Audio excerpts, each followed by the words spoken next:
Pamela.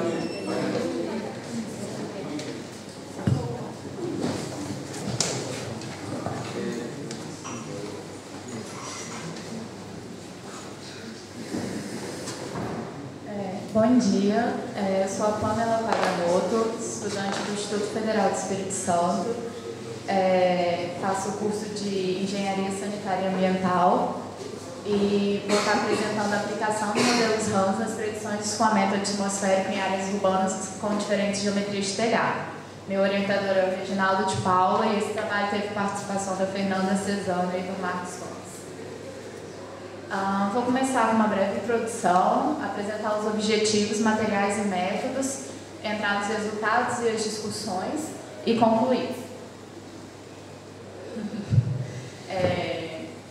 Existem várias aplicações práticas para estudos de zonas urbanas, como, por exemplo, na mecânica, com o estudo de máquinas térmicas, na ambiental, com a dispersão de poluentes, na engenharia civil, com o estudo de carga de pressão sobre os edifícios e construções, e na meteorologia com a análise da dispersão, com a análise da velocidade do escoamento.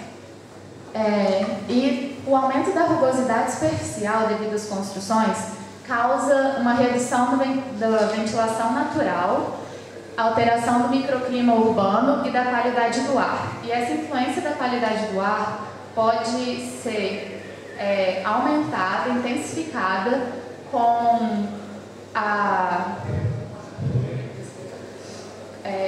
quando se tem dispersão de gases, como por exemplo os gases veiculares. A estrutura de circulação do ar nas regiões urbanas são caracterizadas pela superposição, quando eles se encontram e se sobrepõem, e a interação entre eles. E a proximidade entre os prédios adjacentes causam esses efeitos. E os efeitos causados são deflexão na linha de corrente, pode acontecer uma separação do escoamento, formação de zonas de recirculação, formar diferentes vórtices e ter pontos de recolamento. E esses estudos foram realizados por Chang Moroney e por Simões e seus colaboradores. E a geometria do telhado, ela é um dos parâmetros que pode influenciar no padrão de escoamento. E um dos estudos realizados por Louca mostra isso. E hoje, a modelagem numérica está sendo uma ferramenta muito utilizada para estudar as regiões urbanas e tem, tanto na modelagem numérica quanto nos dados experimentais, elas são estudadas em conjunto para validação dos dados. E os modelos RANS são os mais utilizados para as regiões urbanas. O modelo adotado foi o Kappa-Epsilon padrão, porque para esse estudo é o mais utilizado, apesar de apresentar algumas falhas. Então, os objetivos são, através da simulação numérica, investigar o efeito do escoamento nas diferentes geometrias de telhado em 3D. E aqui a gente observa como ele é apresentado. E também vamos, através da simulação numérica experimental, vamos comparar os dados da velocidade média e poder validar os dados. Então, os experimentos foram realizados no laboratório de informática do IFES. O pacote comercial obtido pela universidade foi o ENSI 7x14.5 e o modelo utilizado é o Kappa-Epsilon padrão.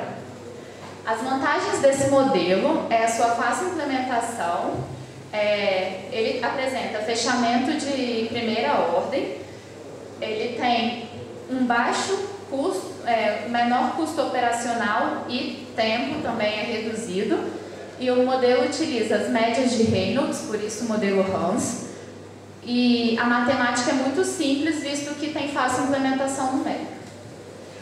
Assim, as equações governantes foram simplificadas como escoamento de fluido incompressível, regime permanente e viscosidade constante. Então, as equações governantes foram a equação de conservação de massa e a equação de Navier-Stokes para a média de Reynolds, onde a viscosidade efetiva ela é a soma da viscosidade turbulenta mais a laminar, e essa viscosidade turbulenta, que é o que interessa no nosso estudo, ela é governada por kappa e por epsilon. Assim, as condições de contorno adotadas no modelo para a entrada foram as leis de potência para cálculo da velocidade, a energia cinética turbulenta para calcular o kappa da entrada e a viscosidade, taxa de dissipação para calcular o epsilon na entrada. E na saída foi considerado gradiente de pressão nulo. Nas laterais e no topo, ela apresenta parede de livre deslizamento e na superfície, no plano do solo e nos prédios, ela apresenta condição não deslizante. Aqui entrando na parte dos resultados, eu pulei alguma coisa, calma aí. Desculpa. Aqui temos apresentando como foram calculados a velocidade, a média das velocidades na entrada da tubulação, na entrada da seção de teste e na altura dos primeiros prédios. E elas foram comparadas, os dados obtidos experimentalmente e numericamente. E aqui são as geometrias utilizadas, são o telhado duas águas, o telhado uma água amontante, o telhado uma água jusante e os prédios cúbicos. E eles foram predispostos paralelamente, com 3 prédios de cada lado. Para o telhado duas águas, apresenta uma grande recirculação entre a altura dos telhados dos prédios, que é essa zona aqui, e a jusante do escoamento, ele deflete em direção ao solo, recircula em direção à parede do prédio, subindo em direção ao telhado e se dissipa. Aqui na frente também observamos os vórtices standing esperados pelo modelo.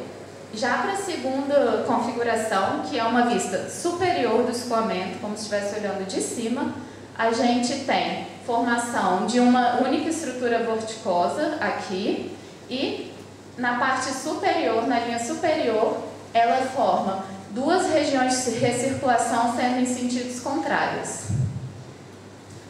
Já para o telhado, uma água montante, observa-se uma recirculação também na altura do telhado e a formação dos vórtices standing e a recirculação característica, defletida em direção ao solo, indo em direção ao prédio e subindo para se dissipar. Já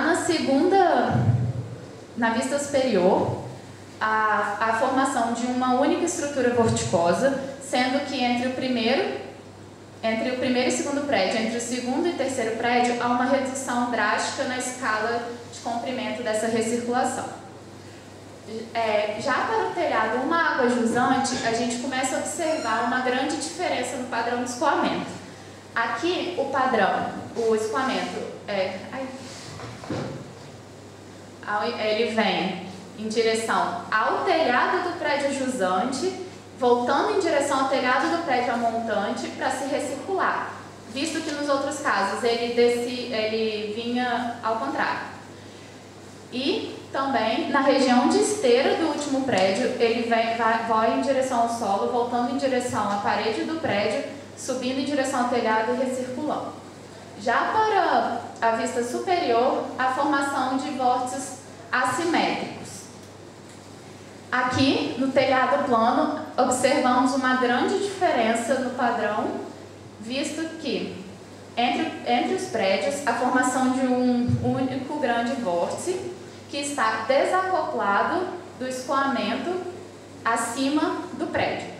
E nessa zona aqui, ela apresenta uma superestimação da velocidade que dificulta a observação de todas as recirculações que seriam formadas acima do telhado. e isso já era esperado, visto que é uma das deficiências do modelo. E já para a vista superior, apresenta comportamento antissimétrico e também aqui observa que ele não detecta o escoamento nesse ponto, e há uma canalização do escoamento, onde aqui a velocidade é muito maior e essa velocidade vai diminuindo, dificultando a dispersão de poluentes ou de qualquer material.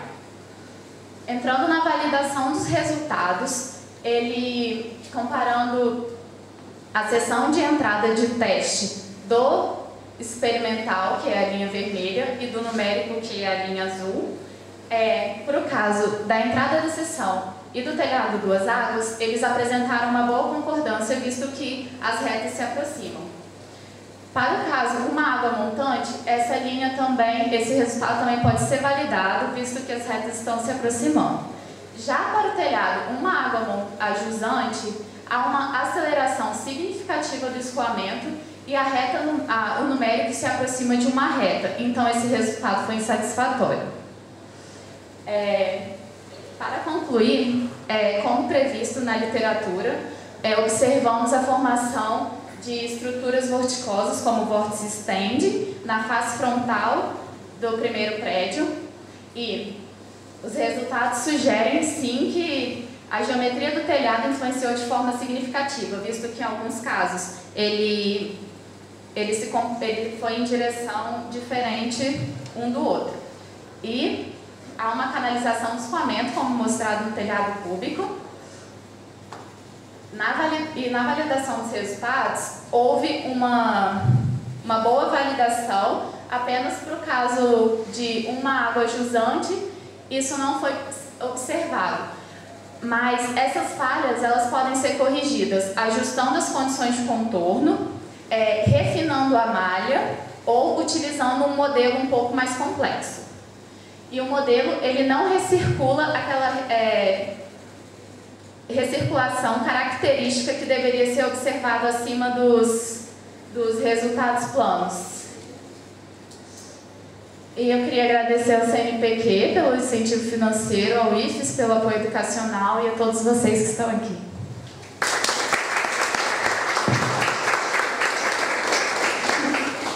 ¿Alguna pregunta?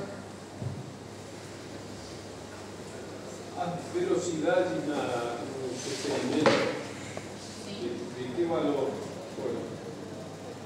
A velocidade que... Então, ele varia um pouco. Na verdade, aqui quando a gente faz, ele gera uma régua de todas as velocidades. E aqui, nessa zona azul, são velocidades menores. E quanto mais escuro, mais vermelho, são velocidades maiores. Né? Nos perfis. Aqui? Aqui. Então, aqui a gente apresenta todas as velocidades para a altura.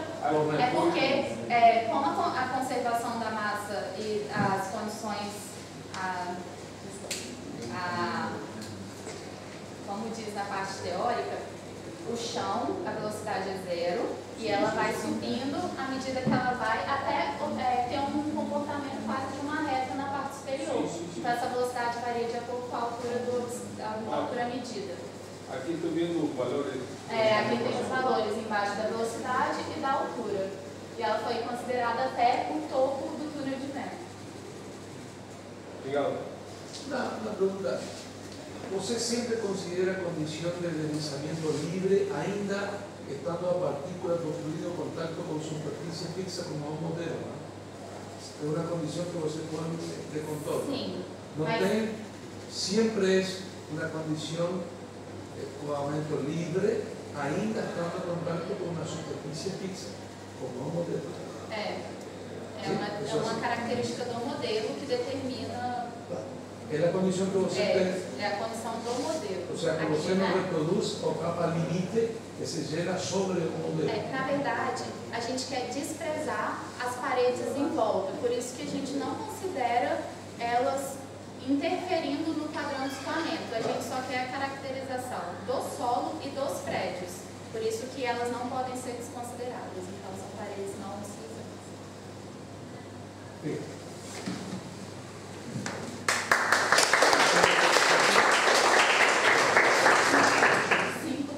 Análisis trasera de vórtice de escoamento na proximidade do cilindro na configuração lado a lado. Carolina.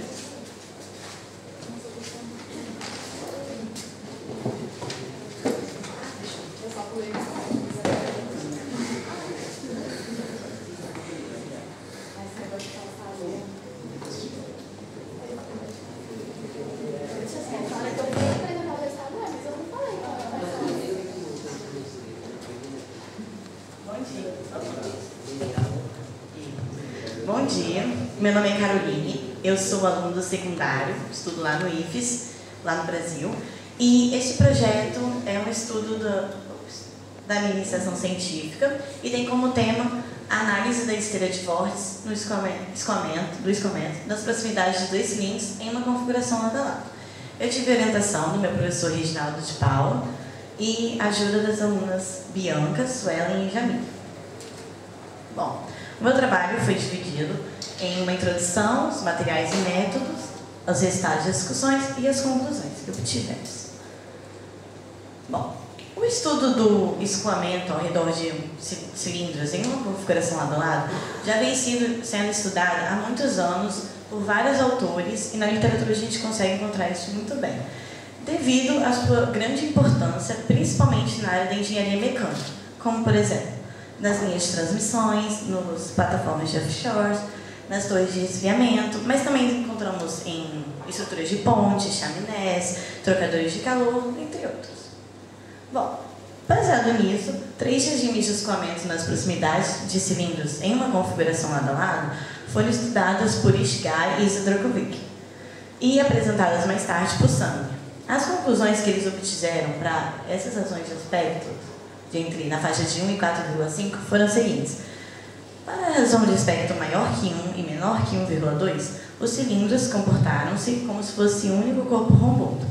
Para as razões de aspectos maiores que 1,2 e menores que 2,2, ocorreu o fenômeno do escoamento biestável. E para as razões de aspectos maiores que 2,2 e menores que 4,5, ocorreu o escoamento paralelo com desprendimentos de vórtices Chern sincronizados.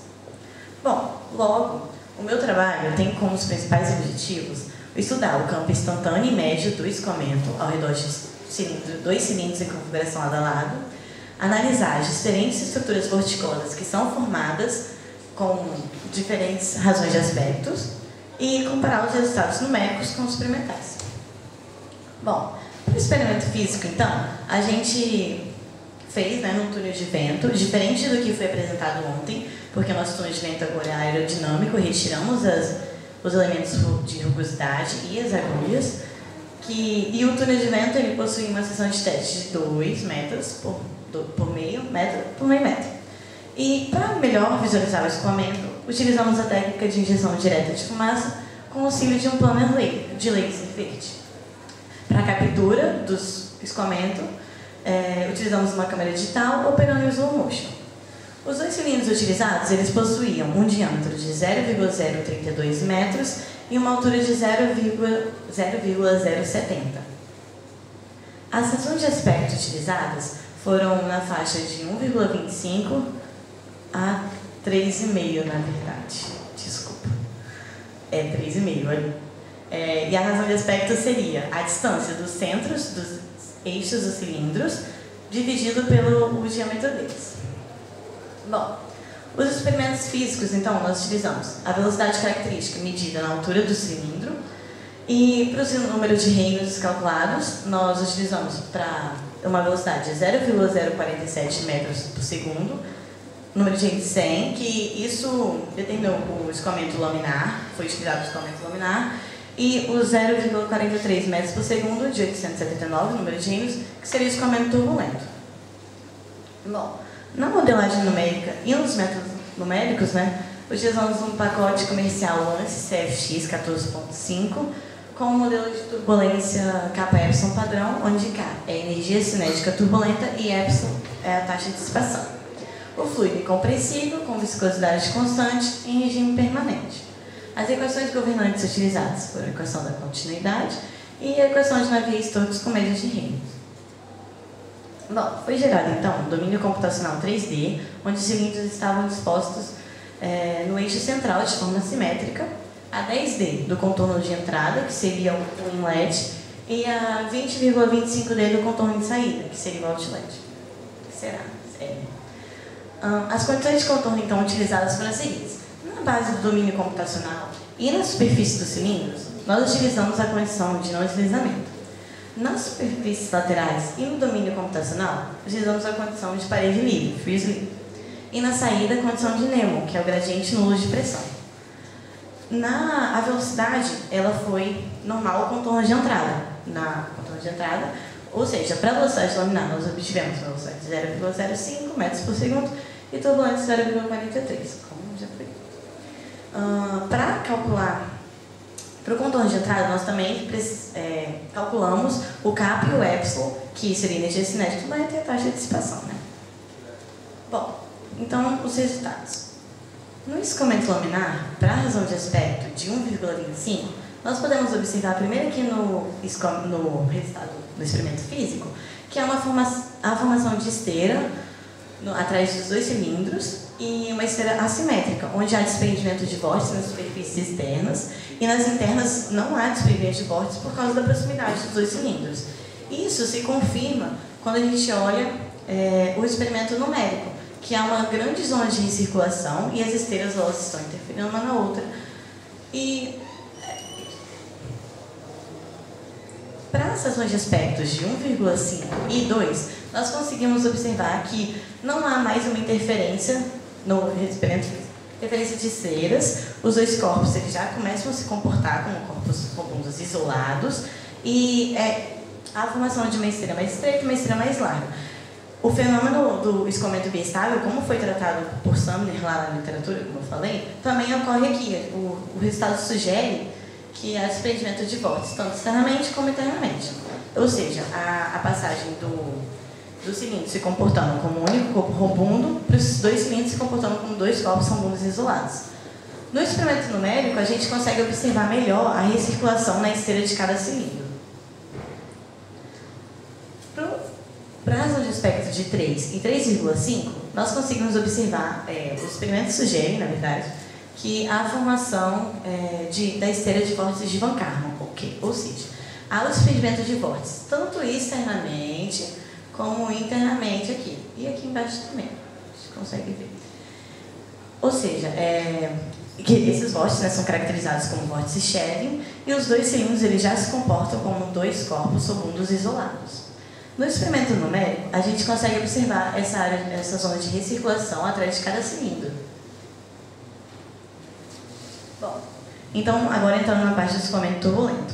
Para a razão de aspecto de 1,25, no experimento físico, a gente consegue ver que a escala de comprimento característico do vórtice ela já é um pouco maior por ser escoamento turbulento. E as esteiras elas interferem novamente uma na outra, os cilindros eles se comportam como um único corpo robundo, como no escoamento laminar, e há um desprendimento de vórtice externamente. Internamente não, por causa que eles estão muito próximos.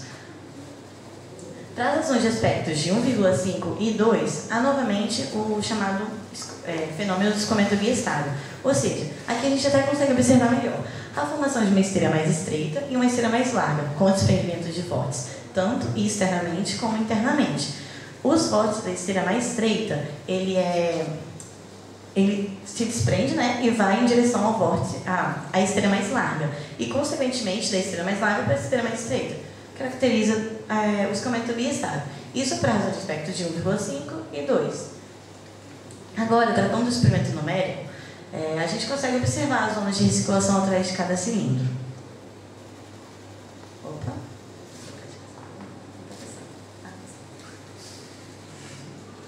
Para as razões de aspectos de 3 e 3,5, a gente consegue observar melhor aqui, a formação de vórtices, tanto internamente como externamente, o desprendimento, né, de vórtices, que são caracterizados como vórtices Shelling, e aqui novamente ocorre a esteira de vórtices de Van Karman, ou seja, vórtices desprendendo sincronizadamente. E os dois cilindros, eles se comportam como dois corpos fundos isolados. No experimento numérico, a gente consegue observar um pouco a zona de circulação atrás de cada cilindro. Bom, então na parte dos resultados, das conclusões, a gente pode ver, olha, para os resultados de escoamento laminar, eles apresentaram o experimento físico apresentou uma boa concordância com o experimento numérico. E observou-se, né, o fenômeno biestável e a esteira de vórtices de Van Karman, que já são tratados na literatura. Para o resultado do escoamento turbulento, observamos novamente o fenômeno do escoamento biestável e a esteira de vórtices de Van Karman. Daí podemos concluir que esses dois fenômenos, eles são independentes do número de Reynolds. Eles dependem mais das razões de aspectos do que do número de Reynolds. E, bom, o experimento numérico do turbulento, ele não ficou tão bom, mas sim porque o modelo Hans, operando em regime permanente, ele não consegue capturar os vórtices sheddings formados nas esteiras, porque também é uma média, e quando você tira uma média de uma coisa que oscila bastante, você não consegue ver assim como nós vimos no laminar, porque é muito mais igual, muito similar. Bom, então é isso. Eu quero agradecer ao CNPq pelo auxílio financeiro e ao IFES pelo auxílio educacional. E a vocês pela atenção. Obrigada.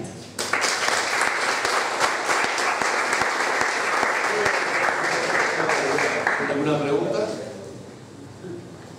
En Italia, en la Universidad de Pisa, en la década del 80, se hicieron trabajos de 2 cilindros, diferentes espaciamientos, y se encontró de que, de acuerdo al espaciamiento, la forma de desprendimiento de los vórtices von Karman son a veces simétricos y a veces antisimétricos. Y sacaron con eso los números Stroham para encontrar las vibraciones, y esa aplicación son las líneas de transmisión. A gente não calculou o número de Stroham porque, primeiro, que não era assim, o objetivo principal do nosso trabalho. Esse é o resultado preliminar, já que eu estou começando agora a fazer esse trabalho de iniciação científica, e porque também a gente não tinha o aparelho, mesmo que tenha como fazer sem o aparelho, mas não era o objetivo. Então a gente pretende fazer, mas muito legal, a gente vai calcular também, porque realmente acontece isso. Os vórtices, eles são assimétricos algumas vezes, dependendo da razão de aspecto, e às vezes simétricos.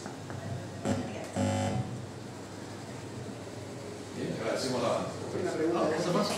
Sí. Quería preguntar cuál fue la longitud característica usada en el número de Reynolds. El diámetro. Pero el Reynolds implica similitud dinámica.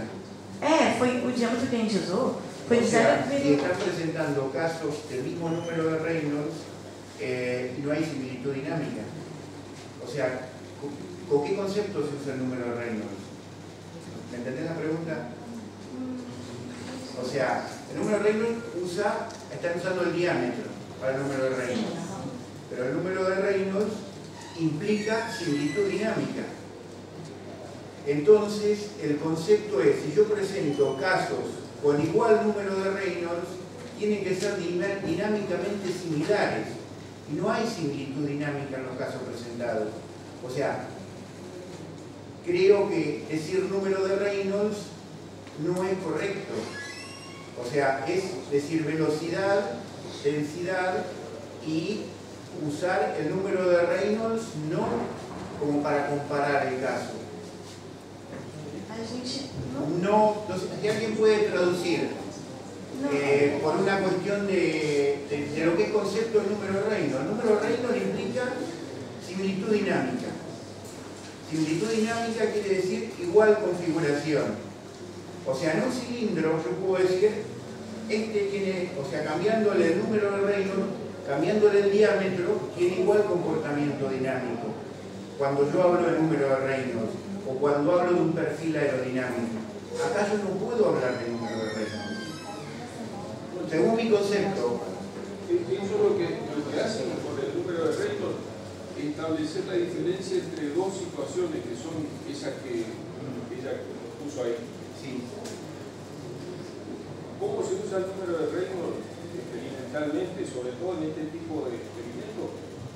Como parámetro de referencia para decir, otro tipo hace un experimento similar y lo compara con el que está más próximo al número de Reynolds con el cual él hizo el experimento, para vincular resultados experimentales que provienen.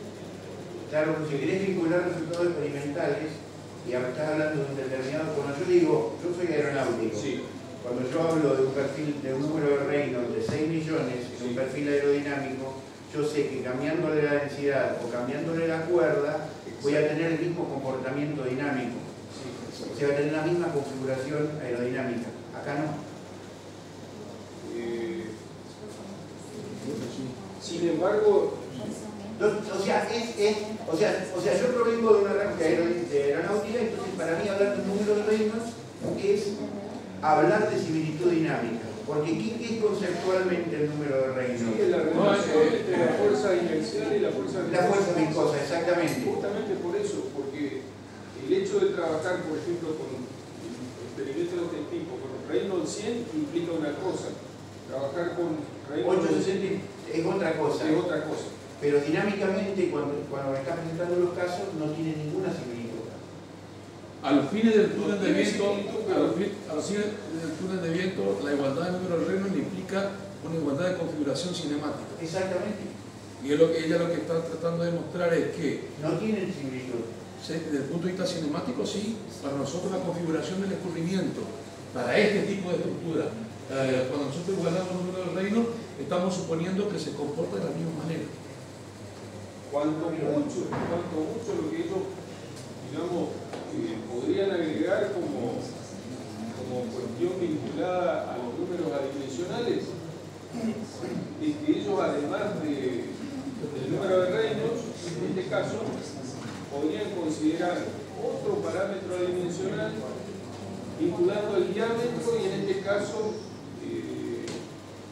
la separación. Exactamente. Pero eso no implica que, dado que nos hicieron, pienso yo, la cantidad de experimentos como para establecer una curva, ¿no es cierto?, de vinculación de la variación del Reynolds con la variación de la separación, eso no implica que, de hecho nosotros lo hacemos, esté bien caracterizar los experimentos que ellos hicieron con el número de Reynolds. ¿Por qué? Porque se usa así, se usa, además de la aplicación que vos planteas, se usa justamente para comparar experimentos. No, perfecto, pero, o sea, es conceptual lo mío, o sea, primero, o sea, a la chica, o sea, hay que felicitarla por un secundario, o sea, lo que están haciendo es impresionante, no lo hacemos acá en nuestras universidades, lo que ellos han hecho, o sea, eso es espectacular, pero a nivel conceptual, a mí, como yo lo uso el número de Reynolds y veo cosas distintas, me choca, pero es una cuestión mía, o sea... No, está bien. O sea, acá también, si uno quisiera caracterizar desde el punto de vista cinemático, habría que caracterizar la intensidad de turbulencia, por decir un escurrimiento. el número de Strouhal, si querés, también, o sea, cantidad de cosas. También, pero digamos, a los puntos de vista de la aplicación del trabajo, es correcto, pero lo que usted plantea es más fino y otras caracterizaciones que serían importantes. Por ejemplo, con un escurrimiento uniforme, suave o turbulento, son cosas diferentes. Entonces, si yo calculo el número de Reynolds con la velocidad media, tengo exactamente el mismo número de Reynolds, pero tengo una diferencia cinemática entre un escurrimiento suave y turbulento. Entonces ahí necesito caracterizar con otros parámetros. Pero evidentemente, el trabajo apuntaba a un escurrimiento, por lo que yo entiendo, suave y uniforme. Porque no alteraron la turbulencia y no colocaron línea. Pero está bien. Es muy importante la contribución porque uno... o sea, yo como aeronáutico, o sea, yo para mí... pero está bien, está perfecto. O sea, cuando yo hablo de un perfil, yo sé que puedo confiar en esto, hablando así, porque tengo similitud dinámica. Sí, sí. Pero a todo esto quería felicitarlas porque realmente es impresionante el trabajo que han hecho. Gracias. Bueno, Muchas hacemos gracias. eso.